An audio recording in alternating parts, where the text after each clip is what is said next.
Good day, Property Insider. Nandito tayo ulit ngayon sa Fairway Village kung saan located si Fairway sa The Lakeshore, Pampanga. So guys, ngayon ipipresent ko ulit sa inyo ang kanyang exterior na naka-improve na. And bago yon guys, ang location ni Fairway guys ay malapit po siya sa SM City, Pampanga. 10 minutes away lang po siya.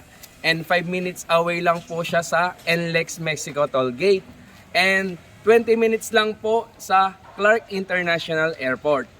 Ang kagandahan po dito guys kay Fairway Village, actually lahat naman ng mga model unit nila dito ay conventional or yung traditional na paggawa ng bahay. Katulad po nito.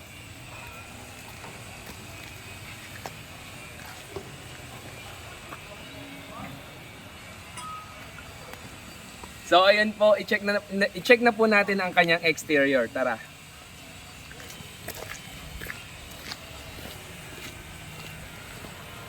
Ayan po ang kanyang exterior design. So ito po pina-improve na ng may-ari.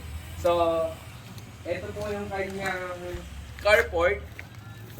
Dalawa na po yung kasya dito sa carport niya. Or if ever po na mag-expand po kayo dito sa kanyang lanay, pwede din po siya. And this area po, yung kanyang garden. So yung turnover ni Pebble guys, ano po siya, hindi pa po siya naka-flooring. So ito, pina-flooring lang po ng may-ari. So, ito naman po ang kanyang service area.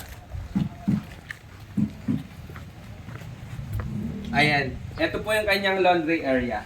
Or kung gusto niyo pong magpa-extend ng inyong kitchen or dirty kitchen. Okay?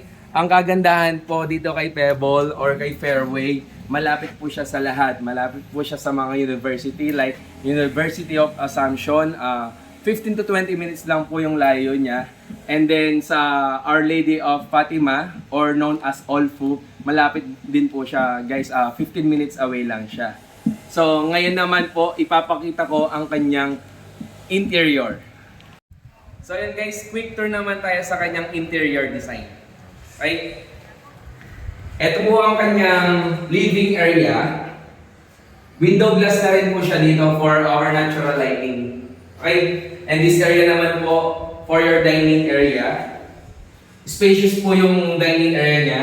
Area naman po for your kitchen area. Ganito na po yung actual turnover niya guys. Pwede po kayong magpalagay ng mga cabinets dito. Okay? And then this area naman po for your toilet and bathroom.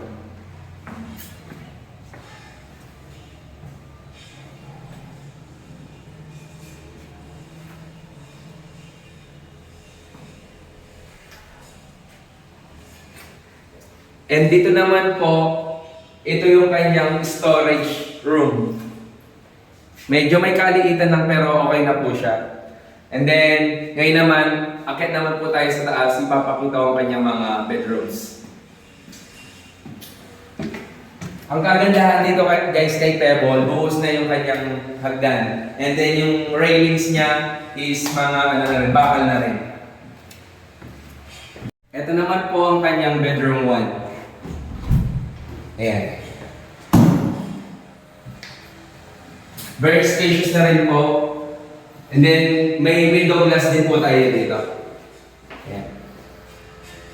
Next naman po ang kanyang bedroom 2. Ang kanyang bedroom 2, hindi po siya gaano kalaki pero sakto lang siya. Dito po yung mga magiging cabinets po ninyo dito sa area na to.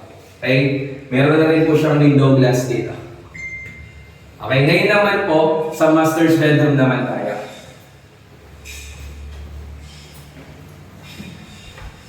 Ayan. Ito po ang kanyang master's bedroom. Window glass na rin po siya dito for natural lighting. And dito po yung magiging cabinets po ninyo dito sa area na to. Okay? And sa next naman po, yung second floor ni Pebble ay may toilet and bathroom na rin po. Ito po siya. Ayan. Ganyan na po yung actual turnover niya.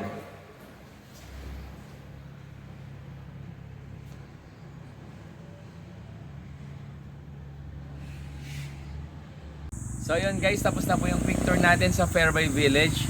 Pa-follow na rin po yung YouTube channel ko dito sa comment section. Once again, this is Engineer Kevin from The Forge Realty, your property advisor. For more details and updates, just message me to my Facebook page or direct call to this number. Inside info, outside success.